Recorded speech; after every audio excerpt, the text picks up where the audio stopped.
আসসালামু আলাইকুম বেসরকারি শিক্ষক ভাই ও বোনেরা। নতুন বছর চলে আসছে এবং পুরানো বছর চলে যাচ্ছে।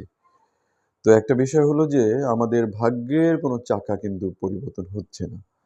যেই লাউ সেই কদু এটার মধ্যে আমরা আটকে আছি। তো আমাদের নতুন বছরে নতুনভাবে উজ্জীবিত হতে হবে। আমাদের একটাই কথা, আমাদের এক দফা জাতীয়করণ। জাতীয়করণ ছাড়া আমরা বাড়ি ফিরবো না। জানুয়ারি মাস হোক আমাদের আন্দোলনের মাস। সকল সংগঠনকে একত্রিত হয়ে সামষ্টিকভাবে আমাদের এক দফা বাস্তবায়ন করতে হবে। আমাদের অন্য কোনো দাবি নেই, আমাদের একটাই দাবি জাতীয়করণ। জাতীয়করণ ছাড়া আমরা ঘরে ফিরবো না। আপনারা যে যার